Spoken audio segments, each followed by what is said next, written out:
وہ کبر اور نخوت کے آثار آنا شروع ہوئے. یہ سوچنے لگا دیکھو میں تو ان سے بہتر ہوں, یہ ملائکہ جو کام نہیں کر سکے, فرشتے جو نہیں کر سکے, وہ تو میں نے کر دیا. یہ خیالات اس کے دل میں تھے اور اللہ اس کو جانتا تھا, اور اسی کی طرف اللہ نے اشارہ فرمایا تھا انی اعلم ما لا تعلمون, میں وہ جانتا ہوں جو تم نہیں جانتے. تو پھر یہ ابلیس کا صرف بہانہ تھا, ورنہ حقیقت میں تکبر کی بنا پہ اس نے حضرت آدم علیہ السلام کو سجدہ نہیں کیا. تو اللہ تعالیٰ فرماتا ہے قال فاہبط منها فما يكون لك ان تتكبر فيها فخرج انك من الصاغرین. فرمایا تو یہاں سے اتر جا, تجھے نہیں پہنچتا کہ یہاں رہ کر غرور کرے, یعنی جنت متکبرین کے لیے نہیں ہے, جنت تکبر کرنے والوں کے لیے نہیں ہے, جنت گھمنڈ کرنے والوں کے لیے نہیں ہے. تو یہاں سے نکل جا, تو یہاں نہیں رہ سکتا, چونکہ جنت متواضع لوگوں کی جگہ ہے, جو عاجزی کرتے ہیں, جو تواضع کرتے ہیں, ان کی جگہ, ان کے لیے یہ جگہ ہے. تو چونکہ اللہ نے یہاں دیکھیں آپ, اللہ نے یہ فرما دیا تتکبر فیہا, یہ اصل علت ہے. ابلیس کے سجدہ نہ کرنے کی جو اصل علت تھی, یہ بہانہ اس کا, یہ لنگڑا بہانہ اس نے پیش کیا, لیکن اصل علت یہ تھی کہ تکبر تھا اس کے پاس, غرور و گھمنڈ تھا اس کے پاس. تو فرمایا فخرج انک من الصاغرین, نکل تو ہے ذلت والوں میں. اب پوری زندگی جب تک دنیا قائم رہے گی اس وقت تک تجھ پہ ذلت ہوگی, نکل جا یہاں سے. قال انذرنی الی یوم یبعثون, اے اللہ مجھے مہلت دے. اس نے کہا, بولا مجھے فرصت دے اس دن تک کہ لوگ اٹھائے جائیں, اس دن تک کہ لوگ اٹھائے جائیں. قال انک من المنظرین, فرمایا تجھے مہلت ہے. دراصل ابلیس نے یہاں پر ایک چال چلی, ایک یہاں پہ چال چلی. اس کا بیان جو ہے اللہ تبارک و تعالیٰ نے سورۃ الحجر میں فرمایا کہ ابلیس کو جو مدت دی گئی وہ مدت کتنی دی گئی, الی وقت معلوم کہہ کر کے بیان فرمایا, ایک معلوم وقت تک کے لیے. وہ معلوم وقت تک جو وقت جو ہے نفحہ اولا ہے, جب نفع اولا بجے گا تو سارے کے سارے لوگ مر جائیں گے, اس وقت تک ابلیس کو وقت دیا گیا, مہلت دی گئی. ابلیس تو یہ چاہتا تھا کہ جب لوگوں کا انتقال ہو جائے اس کے بعد پھر دوبارہ جب وہ زندہ کیے جائیں اس وقت تک اس کو مہلت دی جائے, لیکن اللہ نے اس کو رد فرمایا اور پھر اسے وہ نفع اولا تک کی مدت دی گئی کہ تو یہاں تک تجھے جو کرنا ہے تو کر سکتا ہے. مطلب ابلیس یہ سوچتا تھا کہ اب میں جو ہے اپنی طاقت, اپنی سوچ اور اپنے ٹیکٹکس اور اپنے حربوں کی بنا پہ میں نسل آدم کو اور آدم علیہ السلام کی نسل کو بہکا دوں گا اور ان سب کو جہنم کی جانب لے کر جاؤں گا. قال فبما اغويتني لاقعدن لهم صراطك المستقيم, بولا تو قسم اس کی کہ تو نے مجھے گمراہ کیا, میں ضرور تیرے سیدھے راستے پر ان کی طاق میں بیٹھوں گا, میں ضرور تیرے سیدھے راستے پر ان کی طاق میں بیٹھوں گا. اب یہاں دیکھیں کہ ابلیس کے جو حربے ہیں, ابلیس کے حربوں کے حوالے سے فرماتے ہیں امام ابو القاسم سہیلی فرماتے ہیں, اور امام محمد بن بدر الدین, امام محمد بدر الدین الشبلی رحمۃ اللہ تعالی علیہ, انہوں نے اپنی کتاب احکام المرجان فی احکام الجان, اس کے علاوہ امام جلال الدین سیوطی نے لقط المرجان فی احکام الجان, اس کتاب میں اس کا تذکرہ فرمایا ہے کہ ابلیس کی جو ٹیکٹکس ہوتی ہے, ابلیس کے وہ 6 درجے ہوتے ہیں, اس کے 6 سٹیپس ہوتے ہیں. سب سے پہلا سٹیپ یہ ہوتا ہے کہ وہ کفر و شرک کی طرف بلاتا ہے.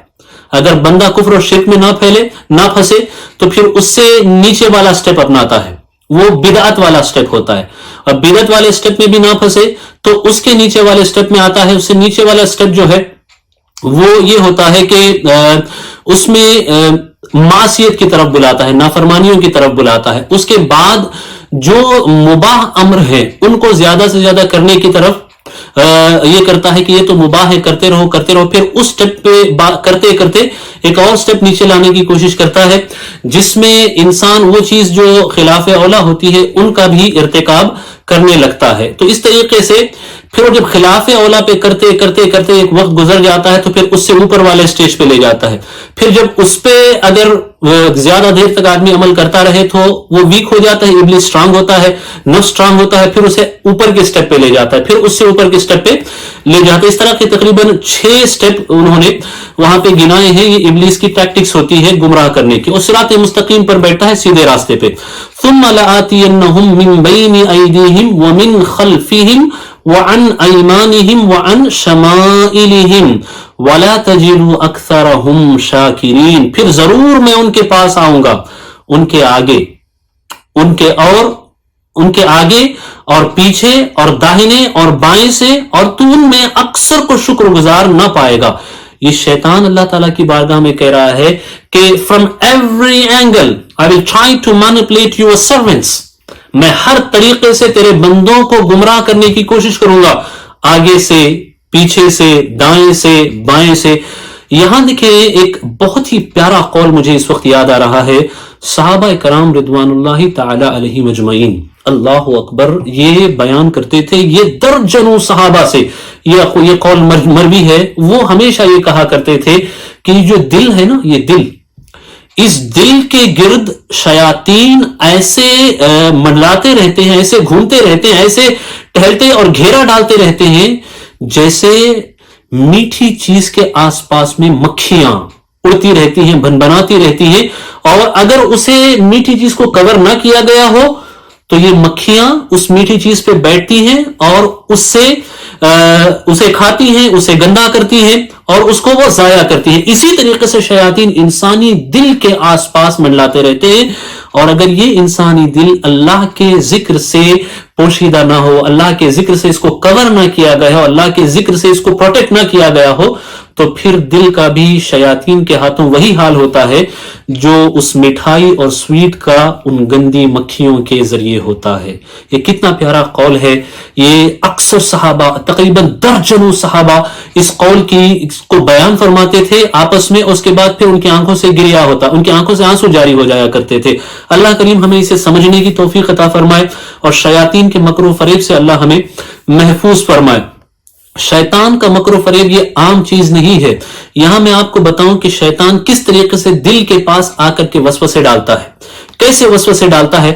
آپ اگر سورۃ الناس کو پڑھیں گے، وہاں اللہ تبارک و تعالیٰ نے ہمیں حکم دیا کہ تم وسواس سے پناہ چاہو، وسواس الخناس، من شر الوسواس الخناس، اس وسواس الخناس سے تم پناہ چاہو۔ یہ وسواس جو ہے نا، یہ وسوسے ڈالنے والا، وسوسے کی کیفیت شیطان کی کچھ ایسی ہوتی ہے کہ یہ وسوسے میں اس کی کیفیت پہ بیان کرتے ہیں کہ یہ بغیر آواز سے انسان کے کان کے ذریعے سے وہ چیز اس کے دل تک پہنچاتا ہے، اور آواز اس کے وسوسے میں اس لیے نہیں ہوتی چونکہ اگر آواز ہو تو انسان اسے محسوس کر لے گا، اور جب انسان اسے محسوس کرتا ہے کسی چیز کو تو پھر انسان متنبہ ہو جاتا ہے۔ سو ابلیس اسے غفلت کی حالت میں کیپچر نہیں کر سکتا، اٹیک نہیں کر سکتا، شیطان اسے غفلت کی حالت میں حملہ اور نہیں ہو سکتا، اس لیے اس کو وسوسہ ایسے طریقے سے ڈالتا ہے کہ اس کو احساس نہ ہو، لہذا بغیر آواز کے، بغیر ساؤنڈ کے، بعض روایتوں میں کہ کان کے ذریعے سے وہ یہاں تک آتا ہے۔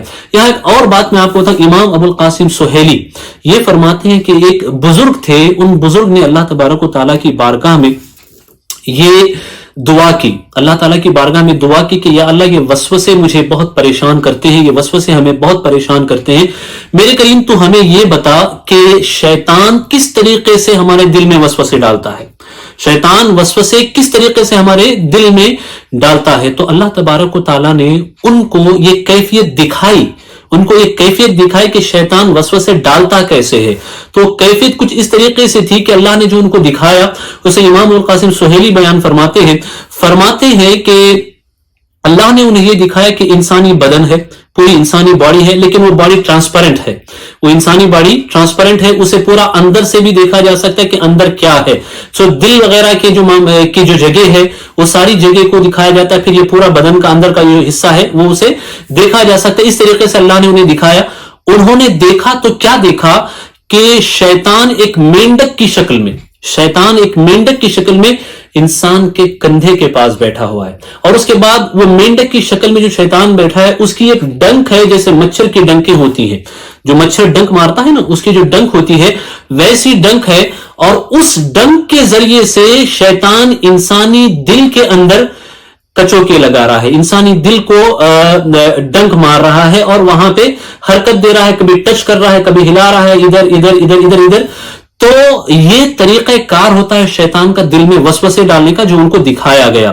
اب پھر حضرت امام ابو القاسم سہیلی فرماتے ہیں یہ عام انسانوں کی بات ہے، ورنہ اللہ تبارک و تعالیٰ نے حضور اکرم صلی اللہ تعالیٰ علیہ وسلم کو خناس اور وسواس اور سارے شیاطین سے اس طریقے سے اللہ تبارک و تعالیٰ نے حضور اکرم صلی اللہ علیہ وسلم کی حفاظت فرمائی کہ اللہ نے آپ کو ختم نبوت عطا فرمایا. وہ ختم نبوت اس لیے دیا گیا، حکمتیں بہت ساری ہیں جو دیا گیا، لیکن اس میں ایک حکمت یہ بھی کہ یہ جو ختم نبوت ہے دیا گیا تاکہ وسواس کبھی اس جگہ آ ہی نہ سکے اور حضور کے دل میں کوئی وسوسہ وہ ڈال ہی نہ سکے. تو اللہ تبارک و تعالیٰ نے اس طریقے سے اپنے حبیب صلی اللہ تعالی وسلم کو شیاطین کے فریب سے محفوظ فرمایا.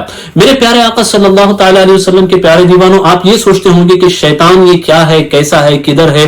آپ اگر احادیث کا مطالعہ کریں اور بزرگوں کی زندگیوں کا مطالعہ کریں، وہ بزرگان دین جن کے مجاہدے اور مکاشفے، ریاضتیں، عبادتیں اس حد کو پہنچ چکی تھی کہ ان کا باطن جاگ چکا تھا، جن کا باطن روشن ہو چکا تھا. اس کے بعد اللہ نے ان کے لیے بہت ساری چیزیں کھول دی، کشادہ کر دی، بہت ساری چیزوں سے پردے ہٹا دیے. تو انہیں اشیاء کی حقیقتوں کو، معاملات کی حقیقتوں کو انہوں نے اپنی نگاہوں سے دیکھا اور دیکھ کر کے اسے پہچانا. تو ان کے جو مشاہدات ہیں اور احادیث میں جو ذکر ملتا ہے وہ شیطان کے حوالے سے ایسا ذکر ملتا ہے. احادیث میں حضور یہ فرماتے ہیں صلی اللہ تعالی علیہ وسلم کہ میں نے مسجد کے اندر شیطان کو دیکھا. حضور فرماتے ہیں میں نے مسجد کے اندر شیطان کو دیکھا، اور میں نے شیطان کو ایسی حالت میں دیکھا ہے کہ مؤذن جب اذان دینے کے لیے آتا ہے تو شیطان تکتا رہتا ہے، اور جیسے ہی اذان کی آواز شروع ہوتی ہے وہ بھاگنا شروع کر دیتا ہے. اذان کی آواز جب ختم ہوتی ہے، اذان جب مکمل ہوتی ہے، دوبارہ پلٹ کر کے آ جاتا ہے.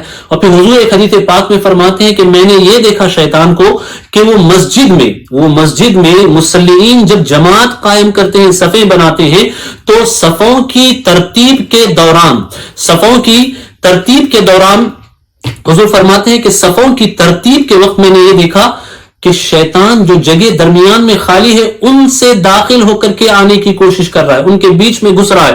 اسی لیے صفوں کو سیدھا رکھنے کا حضور بہت اہتمام فرماتے تھے، اور فرماتے تھے کندھے سے کندھا ملا کر کے کھڑے ہو اور صفوں کا اہتمام کرو، کیونکہ شیطان درمیان سے داخل ہوتا ہے. اس کے بعد یہ جو شیطان ہے اللہ اکبر بہت ہی شدید اس کے حربے ہوتے ہیں. یہ حضور اکرم صلی اللہ تعالی علیہ وسلم کے ساتھ بھی ونعوذ باللہ من ذالک یہ کوشش کرتا تھا کہ میں کسی طریقے سے حضور اکرم صلی اللہ تعالی علیہ وسلم سے کوئی معاملہ کروں، ونعوذ باللہ من ذالک. لیکن حضور فرماتے ہیں کہ میری نماز کے وقت شیطان آ کے تعرض کرتا تھا. میں جب نماز پڑھتا تھا تو میری نماز کے وقت شیطان آ کر کے تعرض کرتا تھا، اور پھر حضور فرماتے ہیں کہ جب اس نے مجھ سے تعرض کیا، مجھے چھیڑنے کی کوشش کی، میری نماز میں جب وہ آ کر کے ڈسٹرب کرنے کی اس نے کوشش کی، تو میں نے ایک دن اس کو اس کے حلق سے پکڑ لیا. خنقتہ کے الفاظ آئے ہیں، اور گلا ایسے دبایا. پھر حضور فرماتے ہیں کہ اس طرح میں نے اس کا گلا دبایا کہ اس کے لعاب کی جو سردی ہے، ٹھنڈک ہے، اس کے تھوک کی جو ٹھنڈک ہے وہ مجھے میرے ہاتھوں پہ محسوس ہونے لگی. یہ الفاظ حدیث ہے، کسی کی روایت نہیں، کسی کا قول نہیں، یہ الفاظ حدیث ہے جو میں آپ کو بتا رہا ہوں. ٹھنڈک مجھے محسوس ہونے لگی، ایسے میں نے اس کا گلا دبایا، پھر وہ وہاں سے پڑھ کر کے بھاگا. تو میرے پیارے آقا صلاۃ التسلیم کے پیارے دیوانوں، شیطان کوئی عام شے نہیں ہے. شیطان کے حربے اتنے شدید ہیں، اس کے ہیلے اتنے زیادہ ہیں، اس کے ٹیکٹکس ایسے اسٹرانگ ہیں کہ وہ کسی نہ کسی طریقے سے انسان کو گھیرنے کی کوشش کرتا ہے. آئیے مزید باتیں میں انشاءاللہ اس حوالے سے آپ کی نظر کروں گا. آگے ہم بڑھتے ہیں تو یہ کہتا ہے کہ یا اللہ، میں تیرے بندوں کے آگے سے، پیچھے سے، دائیں سے، بائیں سے، ہر طرف سے آ کر کے گھیر کر کے انہیں بہکانے کی کوشش کروں گا، اور تو اپنے بندوں میں بہت کم شکر والوں کو پائے گا، شاکرین کو بہت کم پائے گا جو تیرا شکر کرتے ہو. یعنی میں اپنی کوششوں کے ذریعے ان کو ناشکرا بنا دوں گا. لہذا ناشکر لوگ شیطان کا بہت جلدی شکار ہوتے ہیں. اسی لیے فرمایا اللہ نے کہ اس سے بچنے والے وہ لوگ ہیں جو مخلص ہیں. جو شیطان سے بچتے ہیں وہ کون ہیں؟ جو مخلص ہیں، خالص، جو اللہ کے لیے کام کرتے ہیں، رضا الہی کے لیے جو لوگ کام کرتے ہیں، فیم کے لیے نہیں، پاپولرٹی کے لیے نہیں، نام و نمود کے لیے نہیں، دکھاوے کے لیے نہیں، تعریف کے لیے نہیں, صرف رضا الہی کے لیے کام بھی کرتے ہیں, عبادت بھی کرتے ہیں, اور ہر کام they just only do for the sake of Allah subhanahu wa ta'ala. So such kind of sincere people, they are protected from Allah subhanahu wa ta'ala. They are protected by Allah subhanahu wa ta'ala from shaitan and his manipulation. So وہ شیطان کے ہر طرح کے فریب سے محفوظ ہوتے ہیں. مخلصین کی یہ خاصیت ہے, اخلاص والوں کی خاصیت ہے, اور ناشکرے اور بے صبرے یہ بہت جلدی شیطان کا شکار ہوتے ہیں. قال اخرج منها مذءوما مدحورا لمن تبعك منهم لأملأن جهنم منكم اجمعین. فرمایا یہاں سے نکل جا جنت سے, جا رد کیا گیا, دھتکارا, راندہ ہوا, ضرور جو ان میں سے تیرے کہے پر چلا میں تم سب سے جہنم بھر دوں گا, میں تجھے بھی اور جو بھی تجھے فالو کرے گا. I will fill the hell from you and every person who follows you. جو تیری پیروی کرے گا, جو تیرے نقش قدم پہ چلے گا, جو تیرے فسٹیپ پہ چلے گا, جو تیری باتیں مانے گا, میں تجھے اور ان سب کو جہنم کا ایندھن بناؤں گا, اور میں تم لوگوں سے جہنم کو بھر دوں گا. وَيَا آدَمُ اسْكُنْ أَنْتَ وَزَوْجُكَ الْجَنَّةَ فَكُلَا مِنْ حَيْثُ شِئْتُمَا وَلَا تَقْرَبَا هَذِهِ الشَّجَرَةَ فَتَكُونَا مِنَ الظَّالِمِينَ. اور اے آدم تو اور تیرا جوڑا یعنی حضرت حوا علیہ السلام جنت میں رہو, تو اس میں سے جہاں چاہو کھاؤ, یعنی جو چاہو کھاؤ, eat whatever you want from Jannah, اور اس پیڑ کے پاس نہ جانا, بس اسے خاص درخت جس کی خبر اللہ نے حضرت آدم علیہ السلام کو دی, کہا کہ اس کی طرف مت جانا کہ حد سے بڑھنے والوں میں ہوں گے. اگر تم وہاں جائیں گے تو آپ لائن کراس کریں گے اور آپ حد سے بڑھنے والوں میں ہوں گے, آپ اس درخت کے پاس ہرگز مت جانا. فوسوس لہم الشیطان, ذرا دیکھو جنت میں جا کے اس نے حضرت آدم و حوا علیہ السلام کو وسوسہ ڈالا. اللہ اکبر.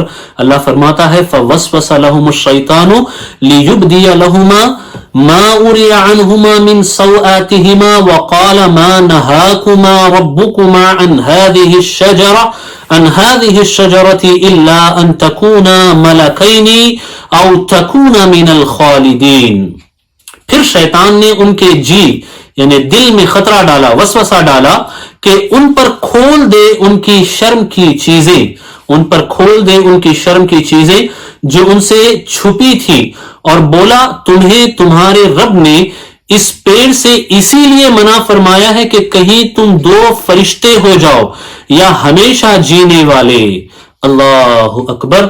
ان کو ایسے بہکایا کہ اللہ نے اس لیے نہیں منع کیا ہے کہ یہ کوئی گناہ ہے, کوئی برائی ہے, بلکہ اللہ نے منع تمہیں اس لیے کیا ہے کہ اگر تم وہ کھا لو گے تو تمہیں ہمیشہ کی زندگی مل جائے گی, تم پہ کبھی موت واقع ہی نہیں ہوگی, فرشتے بن جاؤ گے. ونعوذ باللہ من ذالک. اس طرح کی باتیں دے کر کے اس نے حضرت آدم علیہ السلام کو بہکانے کی کوشش کی. ان ساری کوششوں کے بعد بھی حضرت آدم علیہ السلام نے اس کی بات نہیں مانی, لیکن بات کب مانی اس کا تذکرہ بھی آگے ہوتا ہے.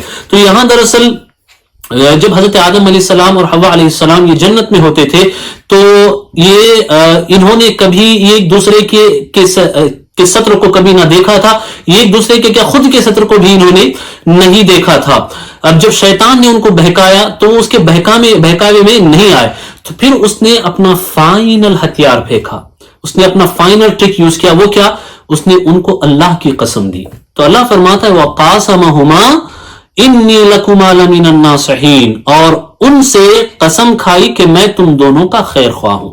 جب اس نے قسم دے دی کہ اللہ کی قسم دے دی تو حضرت آدم علیہ السلام نے سوچا کہ کون اللہ کی جھوٹی قسم کھا سکتا ہے, اللہ کی جھوٹی قسم بھلا کون کھا سکتا ہے. اس سے سمجھنا کہ اللہ کی جھوٹی قسم سب سے پہلے جس نے کھائی وہ شیطان ہے, وہ ابلیس ہے. تو جب اس نے قسم دی تو حضرت آدم علیہ السلام نے سوچا کہ اللہ کی جھوٹی قسم کون کھا سکتا ہے, ہو سکتا ہے یہ سچ کہہ رہا ہو, لہذا آپ نے وہ بات اس کی مان لی. فَدَلَّهُمَا بِغُرُورٍ, تو اتار لایا انہیں فریب سے, دھوکہ دے کر. فَلَمَّا ذَاقَ الشَّجَرَةَ بَدَتْ لَهُمَا سَوْآتُهُمَا وَطَفِقَا يَخْصِفَانِ عَلَيْهِمَا مِنْ وَرَقِ الْجَنَّةِ. پھر جب انہوں نے وہ پیڑ چکھا ان پر ان کی شرم کی چیزیں کھل گئی، جو لباس جو جنتی لباس ان کے بدن پہ تھا وہ جنتی لباس اتر گیا۔ اس سے پہلے کبھی آپ نے ایک دوسرے کا کیا خود کا سطر بھی کبھی آپ نے نہیں دیکھا تھا۔ اب جب وہ بے لباس ہو گئے تو بے چینی بڑھنے لگی، ان کو بے چینی آنے لگی۔ تو یہاں پتا چلتا ہے کہ انسان کی جو فطرت ہے وہ یہ ہے کہ لباس میں ہونا یہ انسان کی فطرت ہے، عریاں ہونا یہ فطرت کے خلاف ہے، بے لباس ہونا یہ فطرت کے خلاف ہے، چھپا ہوا ہونا اور عفت کے ساتھ ہونا یہ انسان کی حقیقی فطرت ہے۔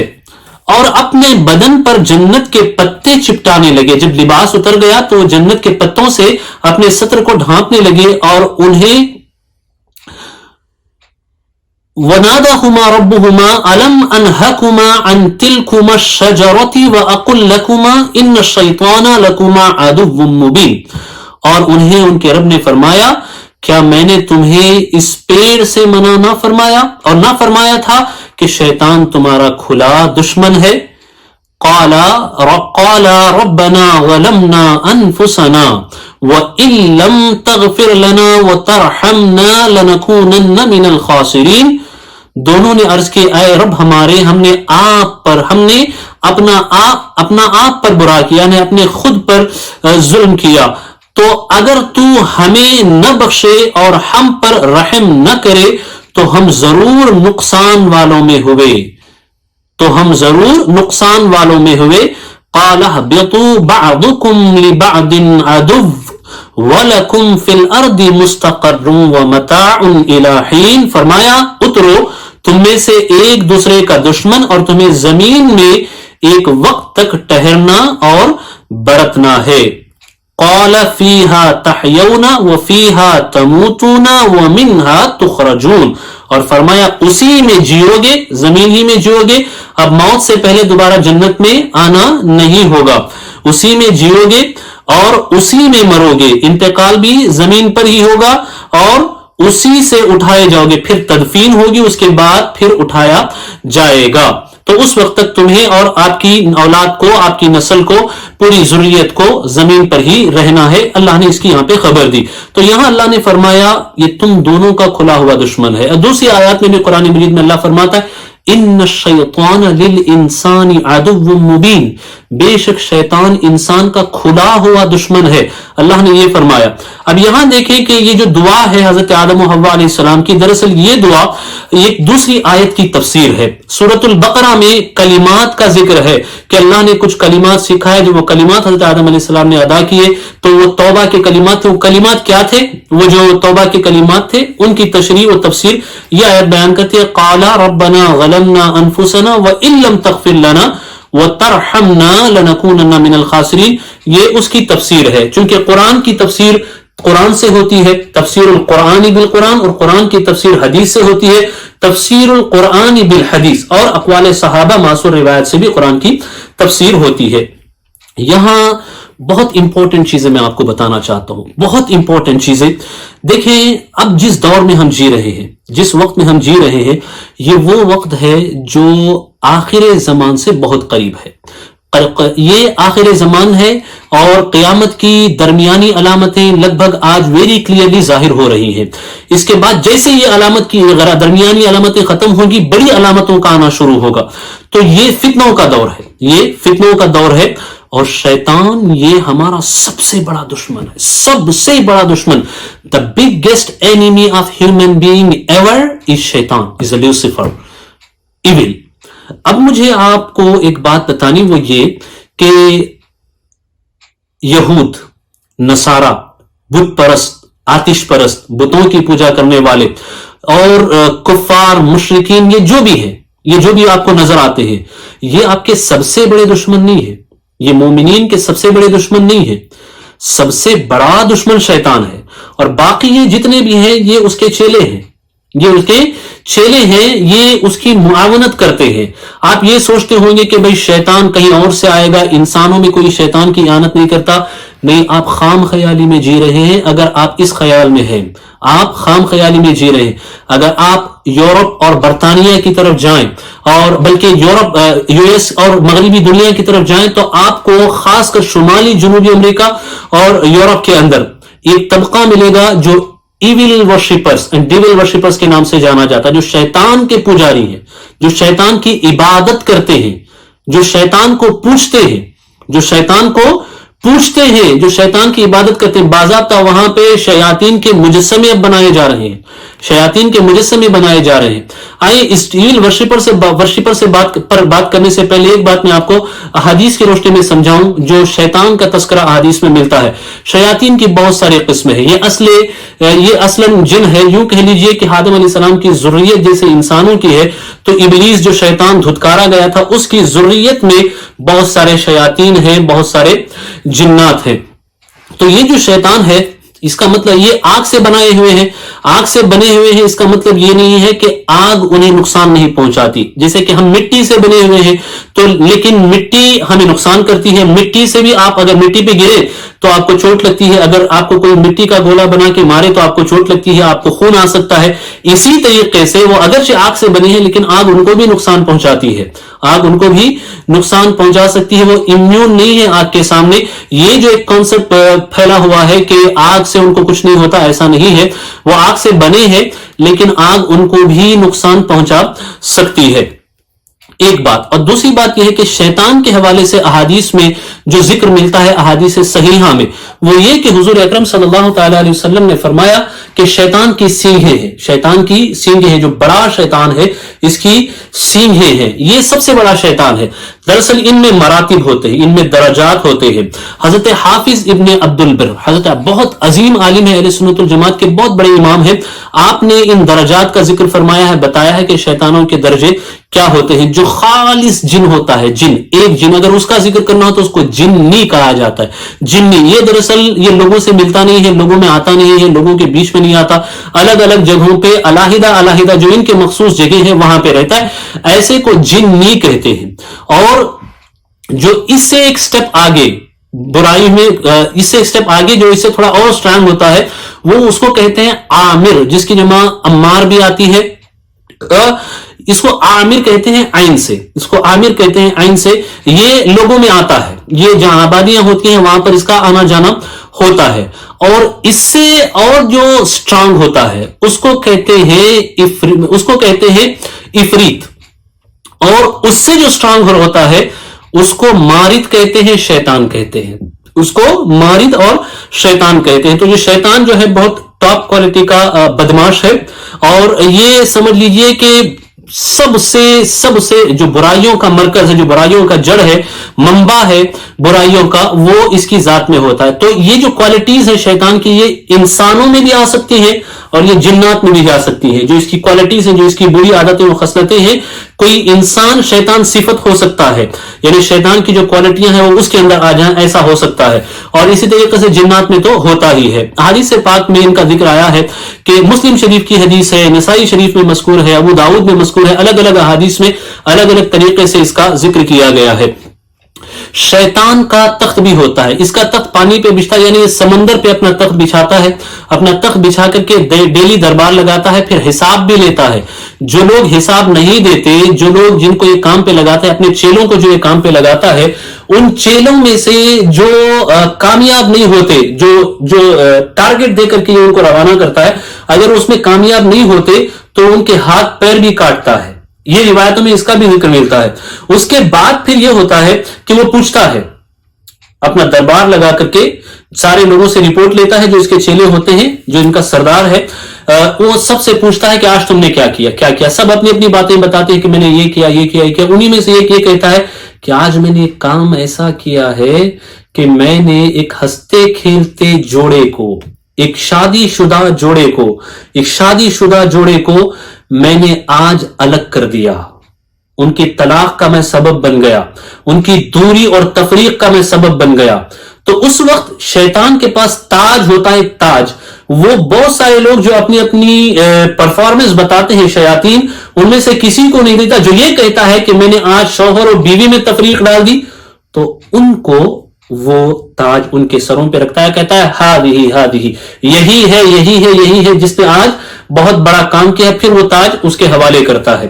اور شیطان کا جھنڈا ہوتا ہے, یوزولی شیطان اپنے جھنڈوں کو بازاروں کے باہر یا بازاروں کے قریب اپنا شیطان جھنڈا نصب کرتا ہے. اسی لیے حضور اکرم صلی اللہ علیہ وسلم کی احادیث آپ پڑھیں تو فرمایا گیا کہ اگر ہو سکے تو تم یہ کوشش کرو کہ تم پہلے وہ شخص نہ ہو جو بازار میں داخل ہو اور آخری وہ شخص نہ ہو جو بازار سے نکلے. یعنی بازار میں داخل ہونے میں اجلت نہ کرو, چونکہ روئے زمین پہ سب سے بری جگہ جو اللہ تبارک و تعالیٰ کے یہاں ہے وہ یہ بازار ہے, اور بازاروں میں شیاطین نکلتے ہیں.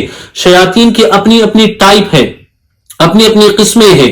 حضور اکرم صلی اللہ علیہ وسلم نے ان کی اقسام بیان فرمائی. نماز میں جو شیطان ڈسٹرب کرتا ہے اس کو خنزب کہتے ہیں, وہ نماز میں آپ کو بہت ڈسٹرب کرتا ہے. وسواس تو ہے ہی جو وسوسے ڈالتا ہے, اور اس کے بعد جو شیطان ہے جس کا ذکر احادیث میں ملتا ہے, وضو کا بھی ایک شیطان ہوتا ہے جو وضو کے وقت آپ کے اندر طرح طرح کے خیالات ڈالتا ہے. اس کے علاوہ بازار میں جانے والا الگ شیطان ہے, زنا کرانے والا الگ شیطان ہے, اس کے بعد جھوٹ بولنے والا الگ شیطان ہے, جھوٹ بلوانے والا الگ شیطان ہے, اور لوگوں میں لڑائیاں جلانے والا الگ شیطان ہے. اس طرح الگ الگ شیاطین ہیں, ان کے الگ الگ نام بھی وارد ہوئے ہیں. 5 نام وارد ہوئے ہیں شیاطین کے جو شیطان کی خصوصی اولاد ہیں, ان میں سے 5 کو شیطان نے 5 نام دیے ہیں. یہ 5 نام ہے صبر, ساتے ہے سواد سے نہیں, صبر ایک ہے, الاعور ایک ہے, الاعور, اور تیسرا ہے مسوط, تیسرا ہے مسوط ہے, اور چوتھا ہے داسم, اور پانچواں ہے ذی النبور. یہ اپنے مخصوص جو اس کی اولاد ہے, گویا کہ یہ کہہ لیجیے کہ ان کی کیٹیگری ہے, اس کیٹیگری کو یہ 5 نام دیے گئے ہیں. یہ 5 نام دیے گئے ہیں. ان کے ذمے ایک ڈپارٹمنٹ ہے, ان کے ذمے ایک شعبہ دیا گیا ہے کہ اس شعبے کو تم ہینڈل کرو گے, اس شعبے میں تمہیں کام کرنا ہے, اس کو تمہیں سنبھالنا ہے, تم اس کو سنبھالنا ہے. لہذا صبر جو ہے وہ ایک الگ کام کرتا ہے. اور یہ جو ذی النبور ہے, ذی النبور, یہ شیطان یہ بازاروں میں آتا ہے. بازار کا انچارج, وہاں گمراہیاں پھیلانا, وہاں گناہوں کی طرف مائل کرنا, حرام رزق کی طرف ابھارنا, ناپ تول میں کمی کرانا, جو بھی معاملات وہاں ہوتے ہیں بازار کے, وہ اللہ سے غافل کرانا, یہ نماز سے غافل کرانا, وہاں بازار کے اندر تجارت میں مشغول کرا کر کے, یہ ساری چیزیں, یہ جو 5واں ہے ذی النبور, یہ اسے ہینڈل کرتا ہے. اس کے بعد داسم جو ہے, یہ الاعور جو ہے, الاعور, اس کو زنا پہ مسلط کیا گیا ہے, اس کو زنا پہ مسلط کیا گیا ہے, اڈلٹری پہ.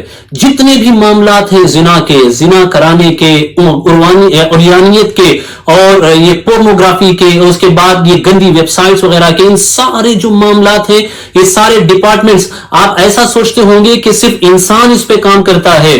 ان کے لیے یوں سمجھے کہ یہ ظاہر نظر آنے والے سامنے انسان ہے, ان کے اندر شیاطین نے وہ صفات منتقل کی ہیں جو ان کی اپنی صفات ہیں. لہذا شیطان بیہائنڈ دا اسکرین ان کو سپورٹ کرتا ہے. شیطان, آپ کو یہ چیزیں عجیب لگیں گی لیکن یہ تحقیق ہے, یہ تحقیق ہے کہ شیاطین ان کی مدد کرتے ہیں.